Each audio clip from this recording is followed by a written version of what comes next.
Hey, welcome to the channel. It's Wednesday. It's about 3 o'clock in the afternoon, and somebody had asked me to check out a restaurant called Doo Dii restaurant, and it's a little bit south of Chiang Mai Gate. So I figured I'd come up here and walk around a little bit and just kind of see what's going on. I always like walking this area because it's kind of left natural. There's not a lot of high rises and things like that, and you really get a feel of what Chiang Mai is really like. But it's a nice day today. We had a lot of rain last night, and at the end of the video I'll show you what the river looks like. But we're going to stop here at this temple, really beautiful temple, and I'll put the name in the description in the description. It's really, really nice. We'll kind of walk around through here. I want to thank everybody that subscribed to the channel and left comments. I'm really glad y'all are enjoying the content. I like to get out and walk around. I like to show you Chiang Mai and tell you little stories. I've got one for you today. I'm going to talk about, I watched a Netflix series last night, and it was about a football player that got catfished. And he got catfished really, really bad. I mean, it just absolutely ruined him. Never really seen one go that far before. But it brought back memories of a couple of situations that I've run into over the years. I was going to tell you about them. There are a lot of scammers here that prey on people, and the Thai police have caught quite a few of them. And I don't think they're not scamming foreigners. They're going after the middle-aged Thai ladies that are on these dating sites, and they're pretty smart on how they do it. They'll one of the reasons they call it catfish, and I was thinking about that, is back in Tennessee, the guys that like to catfish, what they do is they go out at night in their boat, and they'd have about 50 or 60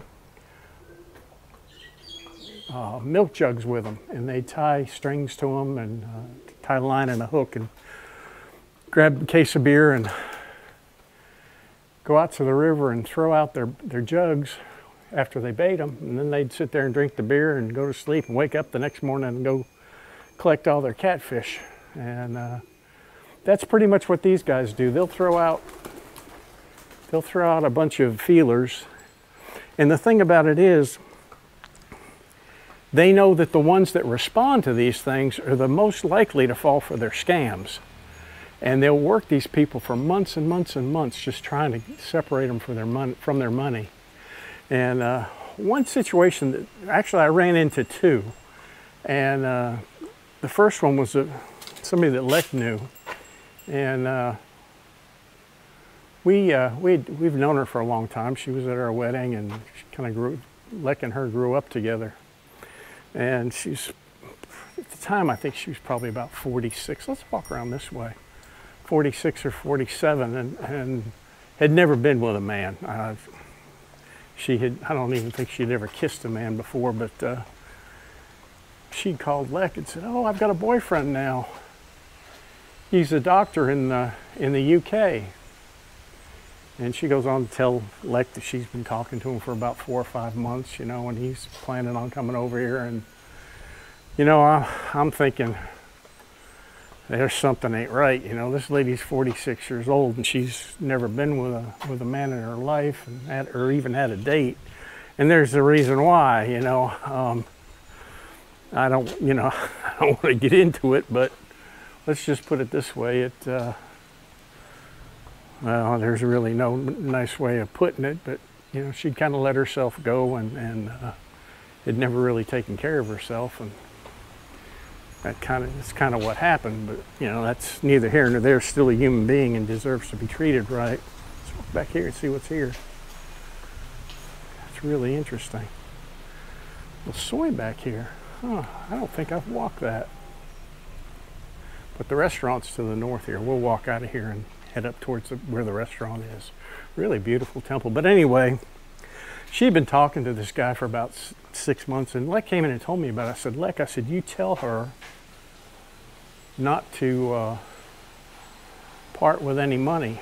And you know, because the likelihood of her being catfished were pretty good. You know, it just didn't sound right. Well, he was supposed to come to Bangkok, and Leck gets a call from her one day, and she's just kind of crying and going on, and Leck asked her what happened. She goes, well, he got to Bangkok and sent me a message that customs wouldn't let him in the country because he had posted a bond before he could come in the country. And had asked her, told her that he had lost his wallet and his credit cards and everything else leaving the airport, and he needed money. And she never would say whether she sent it to him or not. I suspect that she probably did. And, you know, 2 or 3 weeks passed by and he never showed up. And, you know, that was the last she ever heard from him. And she had parted with her money. But that's the kind of scams that these people play. They, you know, they have no feelings for anybody. Now, you know, this particular lady, $500 is a lot of money for her. You know, it's not something that she's, you know, able to just fork out and not feel the brunt of it later. Let's walk up here and look up here too. This is really neat. But that's what they do. And they know that if anybody responds to their little feeler that they put out, the first thing that they do is they start, you know, slowly asking questions about their financial situation. And, you know, with her, she had a decent job, steady job. And, you know, he could tell that she had the ability to get money. And so he kept hooking her and worked it. But that's what they look for. If they're going to catfish you and they start talking to you and they figure out you don't have any money, they're going to drop you real quick. And at the end of this video, I'm going to tell you 3 ways that you can pretty much tell if you're being catfished or you're not. Just 3 simple little things that you can do, and it pretty much tells you right off the bat that you're getting scammed. But you know, it was pitiful. It probably stopped her from ever going back on the internet and fooling around. I don't know that. I mean, you know, from the videos that I've watched on YouTube about it, they usually go right back at it and get taken again. And that's another thing with these scammers. They have a network, and if they scam one person, they'll pass that, after they're done, they'll pass that person off to somebody else, and they'll try the same trick on them again. I think we'll go left here because I think this place is up here on the left. And I will pin this Prachoa Nung Larn. That's the name of the temple. But I'll pin the location in the comments, so if you come down here, you can come see it. It's really nice. But you know, it's pitiful. And like I said, they'll prey on people that they feel have the ability to pay them some money. And they'll go after, you know, ladies that are single and you know, in the higher age groups, because they know they have to have decent jobs to survive. It's really pitiful what they do. But I haven't heard of them, the scammers here, going after foreigners yet. I'm sure it's coming, or it may be happening and we just don't know about it. But it's probably at least once a month the Thai police are picking up a load of scammers and reporting them. And generally what they'll do is they'll have a Thai female that's helping them, which makes it even worse, but hey, that's the way it is. Now I'm thinking this place should be up here on the left. But it's a problem, you know, without a doubt. You know, you really have to be on your toes. And you can't, what happens is these people let their heart take over their actions. And they get taken time and time again. Well, he's got an easy spot. He's taking it easy. And that's where they run into trouble. And then they start, you know, once they get hooked, you know, they may start out small with $50 or $100 or something like that, and then they get bigger and bigger and bigger.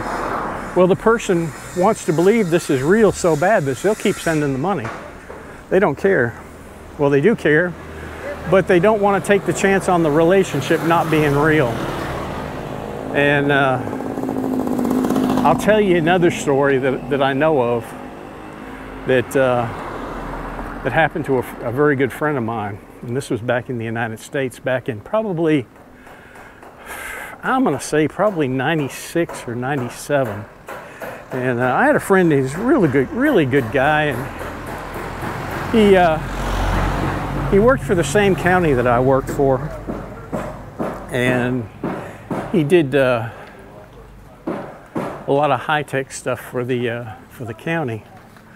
And a lot of times he'd come plop his butt in my office next to the coffee machine and get coffee, and we'd sit there and talk for a long time. I got to know him real well, and he had his wife was really, you know, really an attractive woman. He had a daughter that was like 17, 18 years old. I think she was in her last year of high school.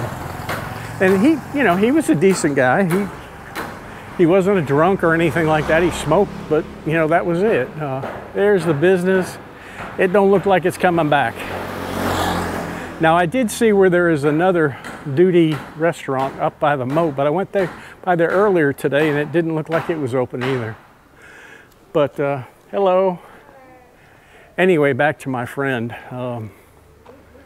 We talked a lot, and he was fairly well off. He had a real nice house out in the country and a swimming pool, and her parents were pretty wealthy. But he pretty much, you know, he worked every day, and he was a family man. He wasn't the type of guy that fooled around. Hello, how are you? And one day I'm sitting in my office, and he comes walking in and just kind of falls out in my chair in front of my desk, and just has this awful look in his face. You know, you can tell something's wrong. I mean, it just, you know, it's just like every expression in his face had just left. And, hey, buddy. You know, and his eyes were real watery. Oh. I said, what's the problem? And he said, well, I came home yesterday and my wife told me that she doesn't love me anymore and she wants a divorce. And I said, what's the problem? He said, I don't know.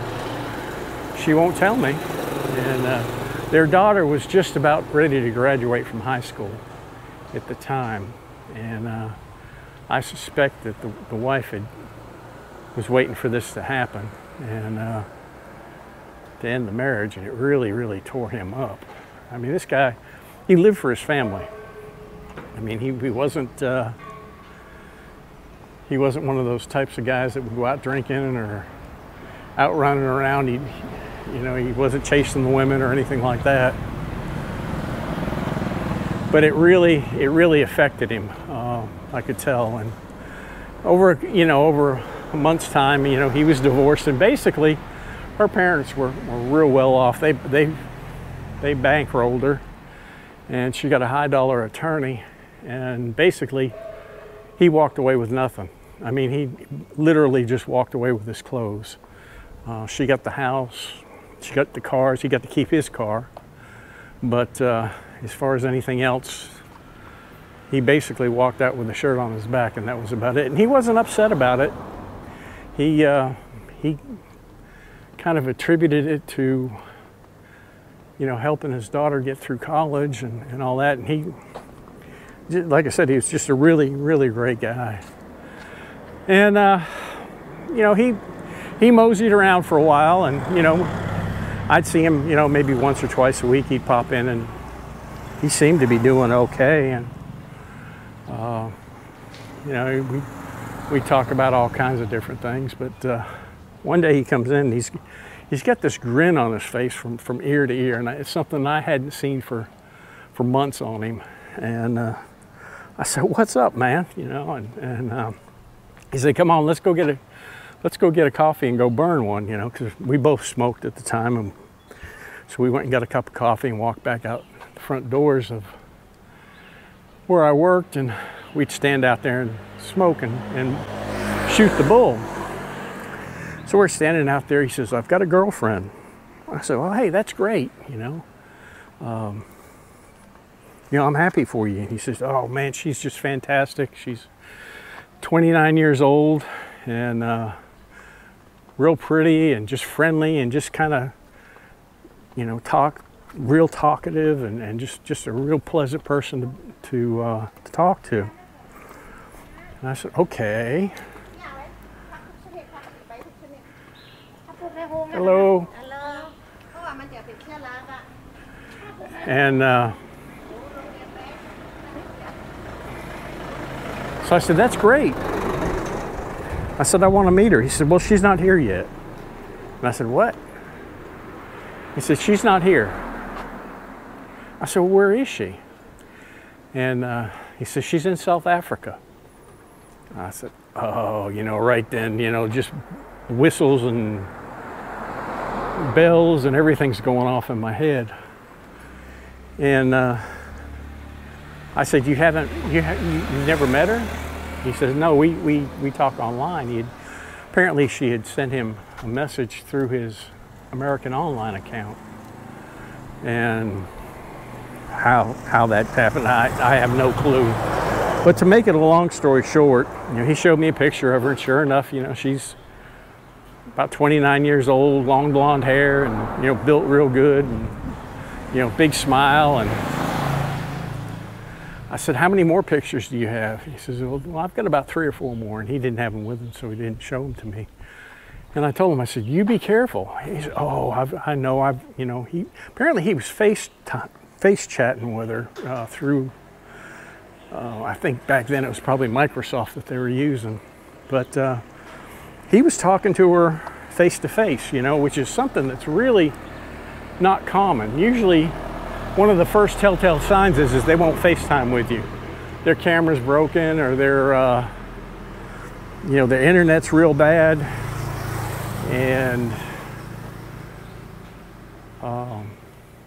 you know, they'll use every excuse not to see you face to face. But this was different. If he was telling me the truth. Now, he may have been pulling my leg a little bit, because I was pretty hot on him. And he, you know, he didn't want to accept the fact that there was a possibility that he could be getting scammed. Well, he comes in about a week later, and he says, she's, you know, I've seen her passport. She's got a visa to the United States. And I said, "What?" And he shows me a picture of it. Sure enough, she's got what appears to be a visa to come to the United States. And I looked at the dates on it. The dates were all correct. And it was kind of odd, you know. It just didn't sit right. I said, "Why isn't she coming?" He says, "Well, she doesn't have the money for the plane. She wanted him to send her the money to buy a plane ticket." And I told him, I said, "You don't send anything." And things went on and on and on and on.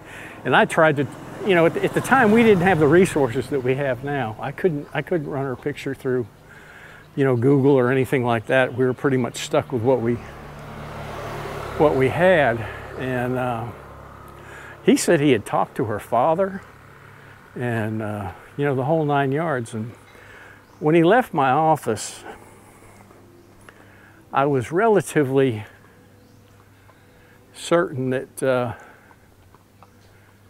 he wasn't gonna do it. He wasn't gonna send her any money. But you know, I don't know. He never would admit it. But about a month or two later, he comes in my office and he says, "She's coming tomorrow, and she's coming into Atlanta, and then she'll catch a flight from Atlanta to Chattanooga." I said, "Okay." I said, "Are you sure?" He goes, "Yeah, I'm sure." Now, like I said, I don't know if he sent her the money. He said he didn't, but I suspect that he did. And he just didn't want to tell me. Well, I didn't hear anything from him the next day, and I was a little bit concerned. And I let it go about 2 days, and I started paging him, because we had inter-office pagers, and we would keep in touch with each other. I started paging him, and he wouldn't answer me. And I kept on. I mean, I page him about once every 2 hours, you know, call me or come by, because it was kind of odd for him not to have stopped by. Number one, I wanted to see what was going on, and if this girl came, I wanted to see her. Well, about another week went by. Finally, he shows up in my office. "Hello." "Ah, you rent rooms here." "Rin Boutique House." Oh, I just love these trucks. Every community should have one. Oh, they have bicycles too. "How much are your rooms a night?" "How much are your rooms a night?" 600. 600 a night? Okay. Air conditioning? Huh? Aircon? Air, yeah, okay. All right, well, I have a YouTube channel. I'll put you on YouTube, okay? YouTube. YouTube. Yeah, I'll advertise for you, okay? Thank you. Oh, this is really nice. But anyway, I finally got through to him. And he kind of, oh, there's a nice gym here. He shows up at my office door and sits down. And basically what he tells me was that the day that she was supposed to come, she got a phone, he got a text from her.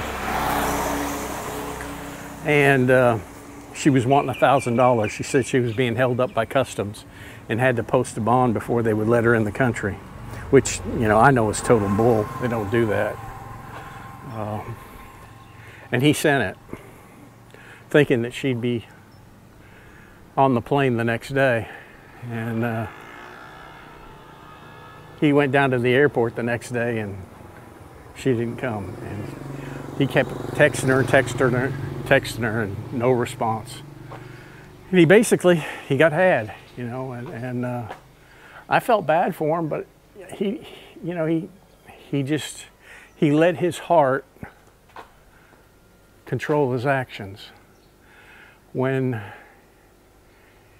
he didn't look at things realistically, and it got him. And just the nicest guy in the world. I mean, it really broke my heart to see this happen to him. And it wasn't too long after that, he was back in my office, and I was taking him to a psychiatrist to get treatment. He was just so devastated by, you know, number one, losing his wife, and then getting scammed. And you know, finally he did snap out of it, and it wasn't long after that I left, and I kept in contact with him. And I got him on Facebook Messenger one day, and we were talking, and he leveled with me. He had met another girl in Knoxville, which is about 100 miles north of where we lived,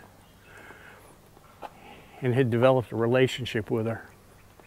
Had never met her face to face, had talked on the phone with her, but that was it. She convinced him to take out a credit card and send it to her, and he did. and the credit limit on it was $25,000. Yeah, there you go. It's okay. Oh, there's a latecomer there. The credit limit was $25,000, and within 2 days, the card was charged up to the max. He couldn't get through to her. She wasn't answering his pages or his messages or anything like that. And I would venture to say, you know, I told him, I said, call. I had a friend up at Knoxville that was a computer forensic examiner that I'd met over the years. I said, call him and tell him what your situation is. And that's the last I ever heard of it. I don't, my guess is that the credit card didn't go to Knoxville. It probably went someplace else. And he, you know, I guess he could have, you know, got some assistance from the credit card company, but I don't know. The last I heard, he had to file bankruptcy and was in pretty bad shape. Now here's an old house. That would be kind of cool to live in, I think. I mean, if you absolutely had to. Now look at these things.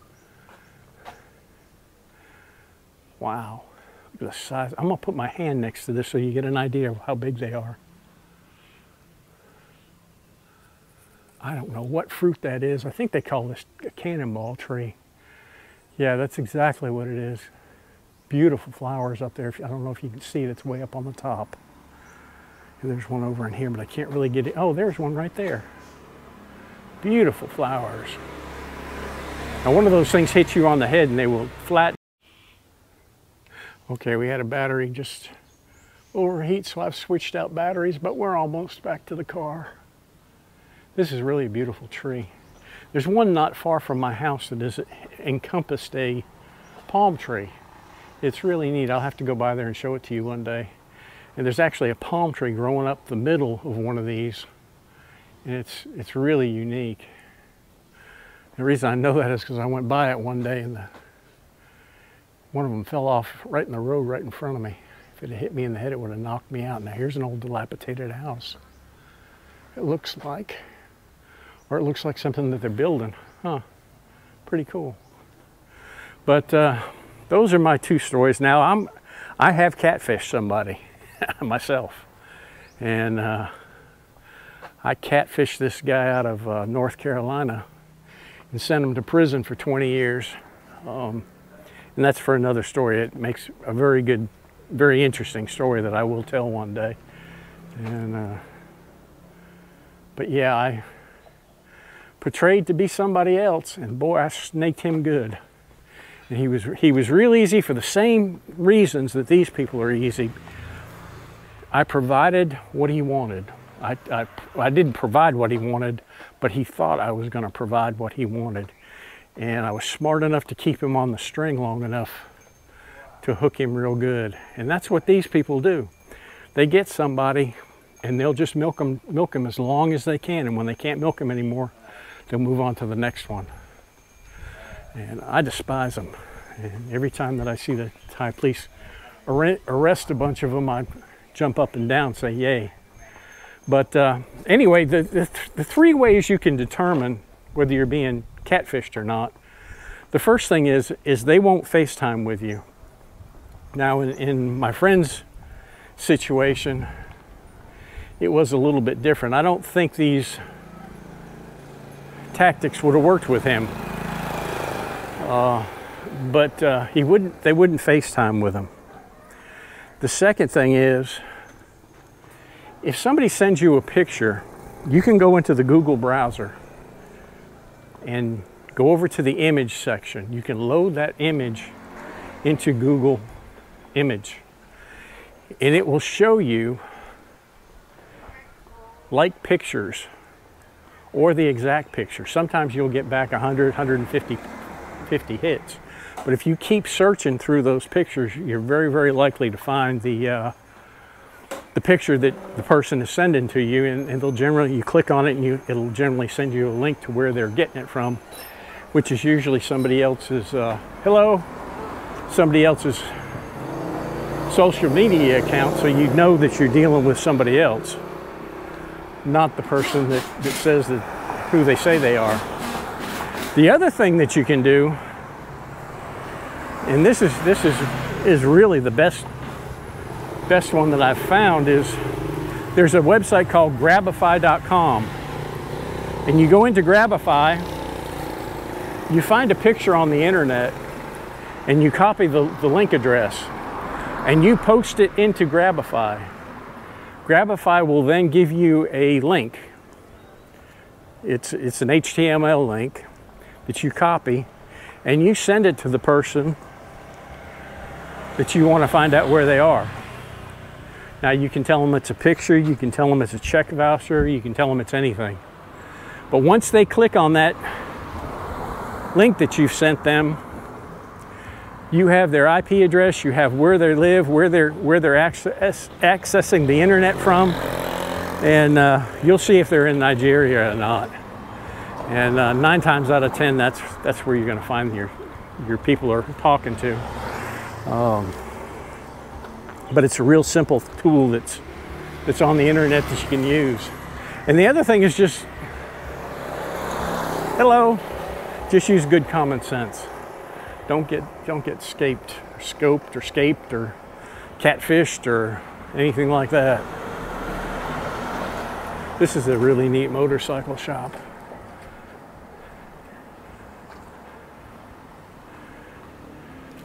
But that's my story for today. And from here, I'm going down to the river. I'm going to show you the river, show you what it looks like right now. I don't think it's overflowed. We've had flooding around here, but nothing in the city center right now, or nothing down where I live. It's rained a lot, but you know, no flooding that I know of. Now, right here is a good donut place. And if I'm not mistaken, yeah, he teaches guitar lessons as well. It looks like he's got ice cream now. But yeah, he's got real good donuts. See if he's got any laying out here. Oh yeah. Hello. I'll put you on YouTube, okay? Yeah. Wow, chocolate donuts. I'm on a diet. Woo. Yeah, my wife and I stopped here one day coming back from somewhere up there and had them. They're very good. Donuts are real good. I make fresh every day. Every day, yeah. And you teach guitar too? Yeah. Yeah. Yeah, okay. Swadikap. All right. From? I live in Hang Dong. I'm from America, but I live in Hang Dong. And I walk around, make YouTube videos up here. Wow. What is the channel? His name? Unseen Thailand in Chiang Mai. Unseen Thailand in Chiang Mai. Yeah. Okay. I think I follow you. Yeah, you'll be on there tonight. Yeah, okay. All right. Unseen Thailand in Chiang Mai. Yeah. Let me get your in here. Yeah. And there's your. Yeah. I want right. Okay. Doo Dii donuts. Yeah, he's got all kinds of stuff here. Ice cream too.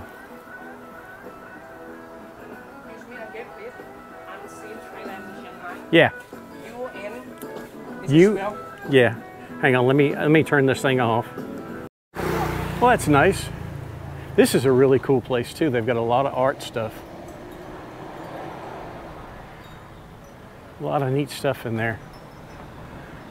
Hello. Definitely, if you come down here, take a walk down this road, stop in and buy some donuts from this guy. They are good. They're Krispy Kreme quality.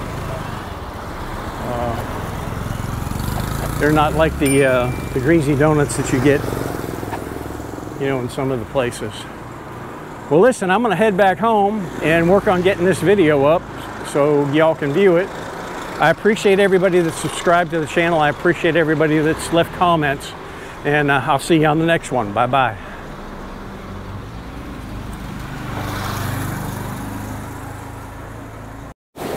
You can see the water's really going. Woo!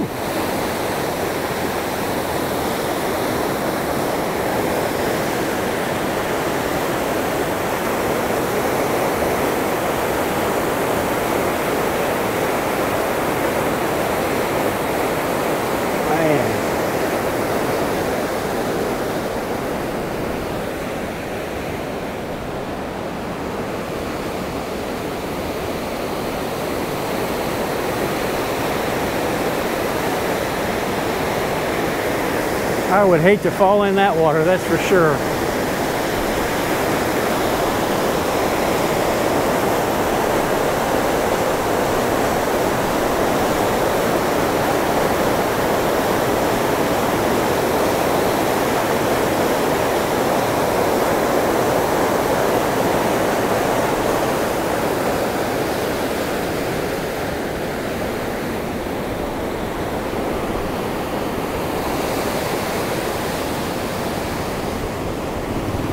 Boom.